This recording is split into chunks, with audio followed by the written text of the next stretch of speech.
Hey guys, in this video I'm going to be talking about Genshin Impact 2.0, giving some speculation to some of the information we already know. So we'll be heading to the new map called Inazuma, which is very Japanese orientated, and it has a giant split down the middle to some of the lore which something split like the lands in two, which was actually pretty cool. We also know part of the story is going to allow our traveler to unlock an electro infusion, much like how we have the Anemo and the Geo kind of infusions already. One of the bigger things is there's at least a few bosses that have been teased, and some of them outright shown, which is like the Pyro Hypostasis boss, which is going to be very interesting, a Pyro Hypostasis boss. So I'm guessing we're going to get Ascension materials from this Pyro Hypostasis, also give a certain type of reward. And I believe that reward is going to be the artifact set for Shimenawa's Reminiscence for the damage dealers, the one that gives you 18% attack bonus, and then, depending on your energy usage, you can get 50% attack for your attacks that you do for 10 seconds. Then we have a new enemy type of boss thing here, which is a Rune Guard type of hypostasis looking like boss. It looks like it's going to be very interesting. I'm sure it's going to have its own artifact set with it too, some unique rewards that's going to be like really cool, I hope. It's the first of its kind that we've seen in a hypostasis looking boss like this. And the way it's set up looks like it's like, the Pyro Hypostasis will have its area. I think the Rune Guard will also have its own little area that you fight it in. I speculate at least. I also believe the world is going to have some kind of effect where some enemies are like buffed depending on the weather. I believe there was some kind of take on how the weather affects the like enemies or the people on the like the map. So I believe this might actually be buffing the enemies. Like when there's a storm, you can see this monster over here has like electro effect around him.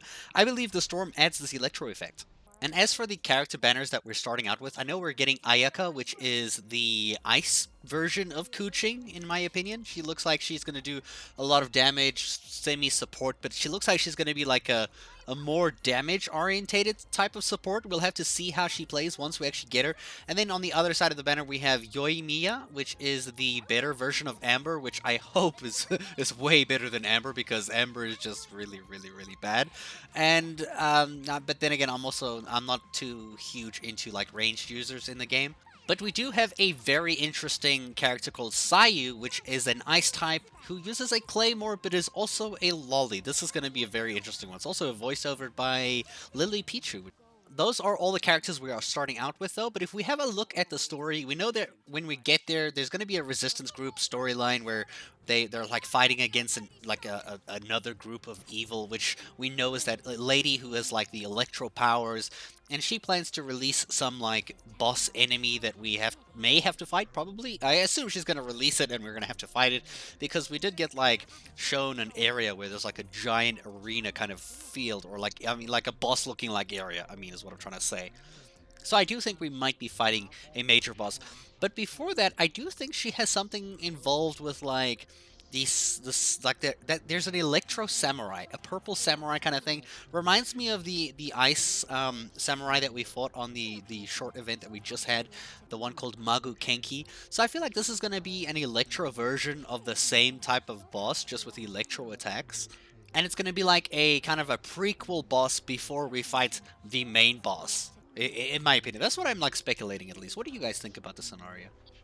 I also do think when we fight that purple samurai kind of electro samurai boss, I do think he's going to be the one to drop the artifact set Emblem of Severed Fate, the one that we can use for support characters because it buffs like a lot of energy stuff, which because it's a purple looking set, it makes sense to come from the purple looking enemy. I mean, like, that's all I'm really speculating from here, but it makes sense. If I think about it logically, where would you want to put the set?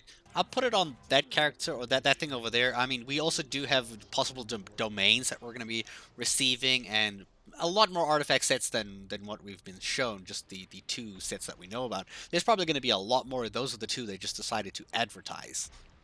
We also know that the world is going to be very secretive. There's going to be a lot of things that aren't going to be easy to find. There's going to be tunnels, there's going to be treasures in places that you wouldn't normally expect to find. I mean, this is very similar to like what Genshin's done in the past, but this time it looks like they're making it a little bit more difficult to find the stuff, and they're giving a little bit more potential greater rewards, which I'm curious about what type of rewards they're going to be giving, but I'm also like curious to see how they pull this off. We also got shown a bunch of potential characters from the story that could probably be playable in the future, but not right off the bat, I assume. Like, the one like that new water element character, the one who looks like a new healer. There's a bunch of other ones that they show throughout the time who look like they're going to be important to the story, or like they're going to have a role in the story or something like that. There's a lot of characters that we're potentially going to have unlocked or playable in the future, provided you can wish for it, lol.